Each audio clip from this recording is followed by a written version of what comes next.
The following podcast is a member of the Pokecasters Network. Pokecasters Network, supporting Pokemon content creators, their shows, and the community of Pokemon fans. To find out more, check out PokecastersNetwork.com or find us on Twitter and Facebook. Hello, and welcome to Lucas Lectures, hosted by the big fish himself, Veteran Lucas. Sit back, relax, and enjoy today's topic.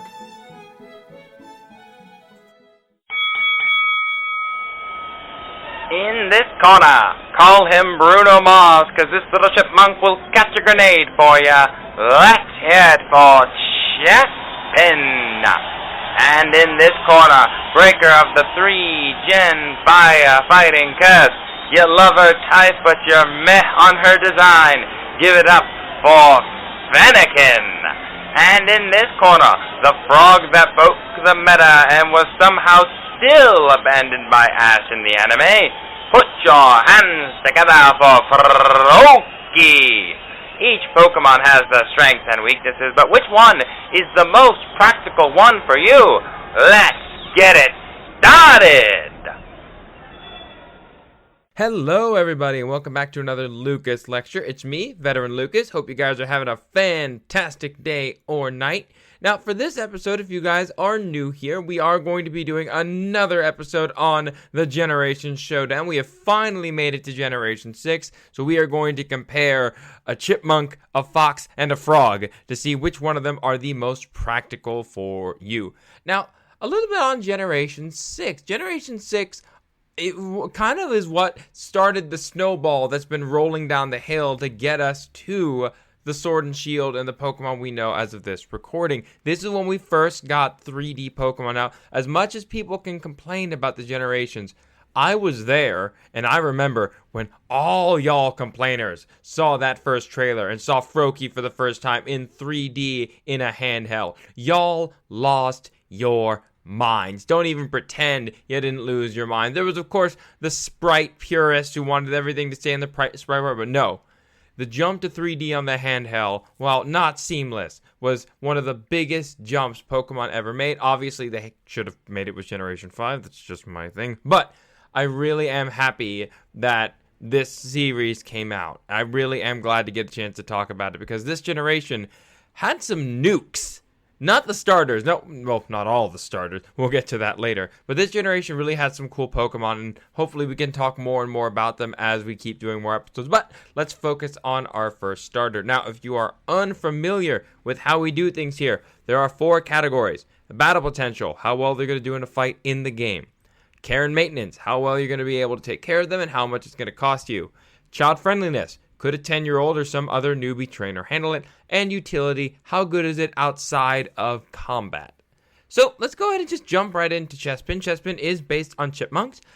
Chestnut has a special place in my heart, even though it's a grass starter and I'm a fire-type starter purist, because Chestnut had a build back in when I was only playing singles. You give it a Salac Berry, you also have it, you learn Belly Drum, Substitute, Drain, Punch, and Seed Bomb.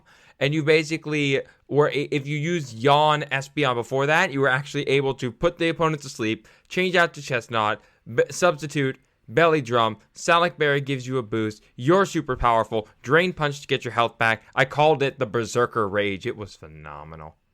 Anywho, with that out of the way, battle potential, Chespin is going to be weak to 4 of the 8 gyms, especially at the end when you are a grass type fighting against a fairy superpower, a psychic, and an ice gym. Again, you are a grass fighting type, so these types are going to rip you in half. You are going to need some help with coverage because you have 5 weaknesses, one of them being a 4-time weakness to flying. Luckily for you, this game decided to give you more training wheels like the last one, and you get your own little starters towards the beginning. You can choose a Charmander, Bulbasaur, or Blastoise. Go back to our first generation showdown to see which one you should have picked out of that. Outside of the gym, Chespin Line does good work as an offensive tank. You can take a couple of physical hits here and there, so long as it's not one of those 5 weaknesses, but so help you. If it's special attack, that thing is going down like a ton of bricks. You gotta love care and maintenance on this Pokemon because I gotta say, the name of the game here is durability. Chespin can be hit by a truck and not care. compared to a superior who, if it gets a little dirty, it will literally starve to death. Judging by the teeth on this thing, this Pokemon is going to be feeding on solid food, so you're not going to have the luck of photosynthesizing, but it's going to be mainly berries, not meat, so you're going to have a mildly easier time. Still going to get pricey. You are going to need something for it to run into once it evolves into its second stage, since it's going to need to smash into stuff to toughen up its back and lower legs. A Chestnut is sturdy enough to take a bomb blast to the face and be fine, so of all the mons you are going to get, this is the sturdiest. This is the one that can be able to take the most hits. If you mess up in care and maintenance, it's not going to really bother it, but you should probably keep some paddings around to give a hug. Those quills are pretty darn tough.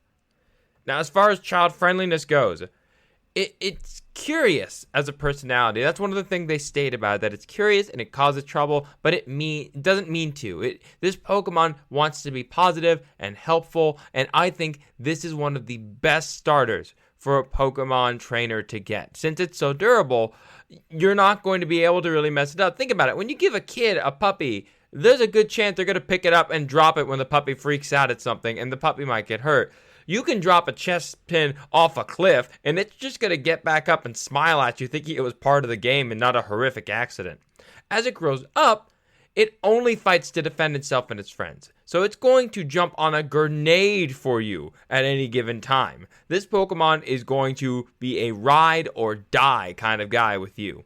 The fact that it can flip a 50-ton truck and it uses that power not to beat up other Pokemon is a testament to this Pokemon's true paladin status. And if you want to know how big a 50-ton truck is, if you ever look up one of those Tonka trucks, like not the little toy ones, the real ones they use for strip mining, yeah, it can flip one of those with barely any effort from a tackle.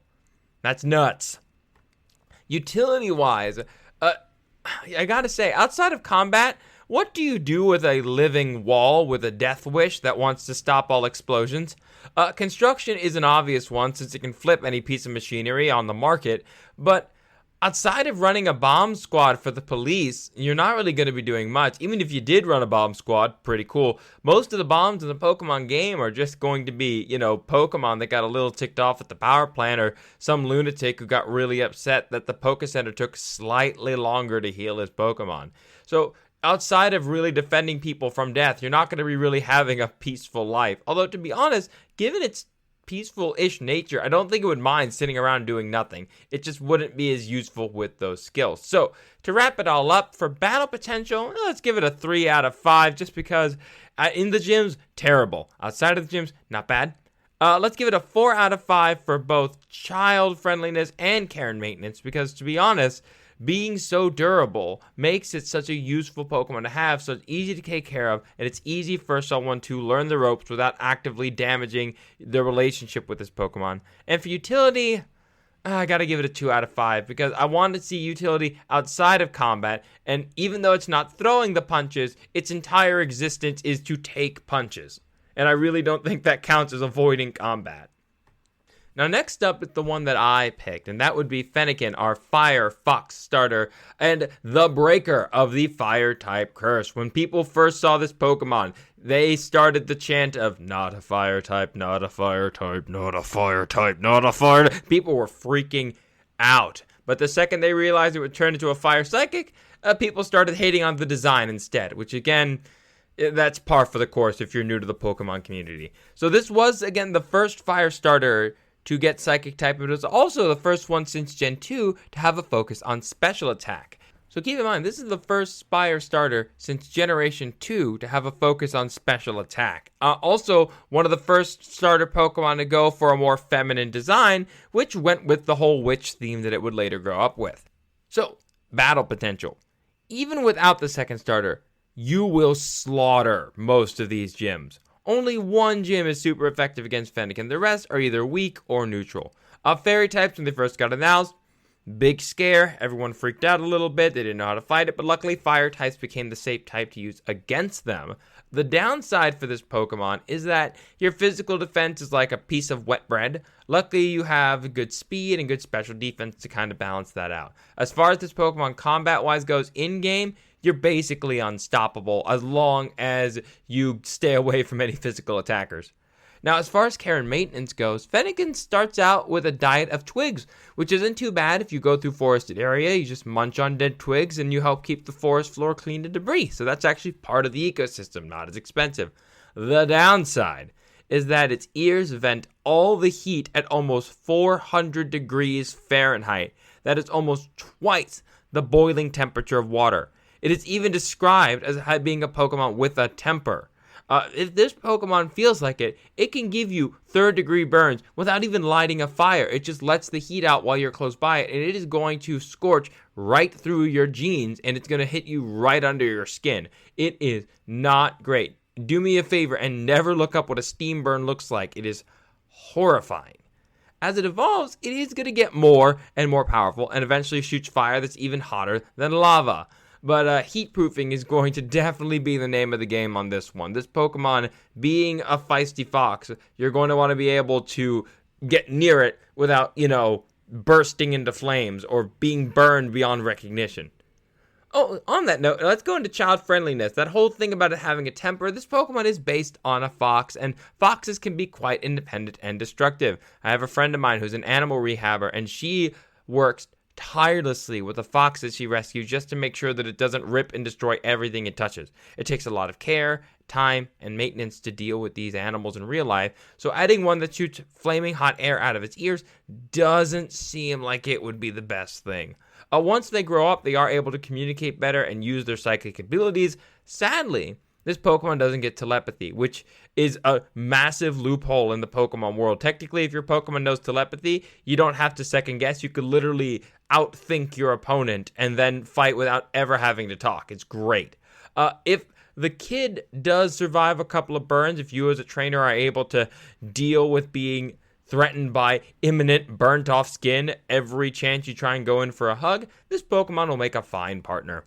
Now, this is where I was surprised. We now get access to abilities that make living and working in any job easier. Go ahead and think of any job. I'll give you like 3 seconds. Think of any job on the planet.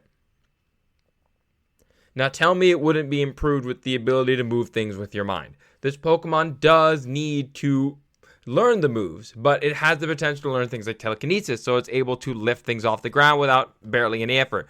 Want to see the future? Delphox doesn't even need the move future sight to do that. It can already do that looking in the flames. So if you want to see if a potential crime is going to happen, or where the stock market's going to go, or which horse is going to win the race, I mean, you got some options there. Want to be a therapist? Hypnosis at the ready. If you can think of any job out there that isn't improved by psychic powers, I would love to hear it.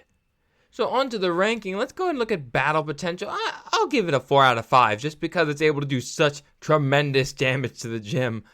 Care and maintenance, I will give a 3 out of 5 just because you have the risk of imminent death, but it can get better as it grows up. It's able to get more control. Child friendliness, 2 out of 5 because it starts off as this thing that can burn you without even lighting a match. So it's really not something you want to be around, even if it does improve. Utility, 5 out of 5. Again, the ability to lift things with your mind is kind of like Surf in that you always get points for being able to have it and do it. Trust me, if you have psychic powers, your life might have some challenges, but picking up any object is not one of them. Last but not least, we have arrived at Le Frog. Froakie, the first starter to ever be put in Uber tier in the Pokemon Showdown brackets. Back on the Smogon days and I still played, this thing was a nightmare in the beginning. Every competitive team had a Greninja and a Talonflame at first. It was nuts. So let's just get off it right now. Battle potential, 5 out of 5. If you were not there, you don't know. This thing's hidden ability broke the game. Its hidden ability is Protean, which is what Cinderace has now, only under a different name. It just lets you change to whatever type you are attacking with. Now, this Pokemon, even without this ability, still has a very wide move pool to cover most of its bases. This Pokemon can go full attack, it can go full support, it can go mixed attacker. This Pokemon can fit so much of the meta under its semi-permeable frog skin. The gyms will give you a hard time if you don't have the ability, but if you are able to get a hidden ability Froakie, you are just going to kill everything. It doesn't matter. Your move pool is so wide and damaging, nobody knows that you're packing under the hood. You are unstoppable, albeit as long as you have a focus sash, because you are a little bit squishy. Again, you are Frog. Now, with care and maintenance, being an amphibian, Froakie is going to need to stay hydrated, but luckily those bubbles around its neck not only protect it from impact, but also keep it hydrated away from the water. It's stated that it appears to be carefree, but it's always aware of its surroundings, so we know it's smart enough to take commands and be vigilant even when it's trying to goof off. Being based on ninjas, these Pokemon were kind of bored to take orders, but they do like to train, so the equipment to help them train isn't going to come cheap. Frogs can be really susceptible to disease as well, so you're going to need to keep full heals and whatever medication you can because they have that thin amphibious skin. If anything is in the water, if anything is in the air, they have a much higher chance of catching it, and not all viruses are as kind as the Pokerus virus. Now, for child friendliness, again, carefree nature combined with always being aware of its surroundings make it a great start for you as a kid. As it's growing up, it will become more powerful, but nothing in the dex points to it kind of having a rebellious streak. It just gets more and more powerful and more reliable.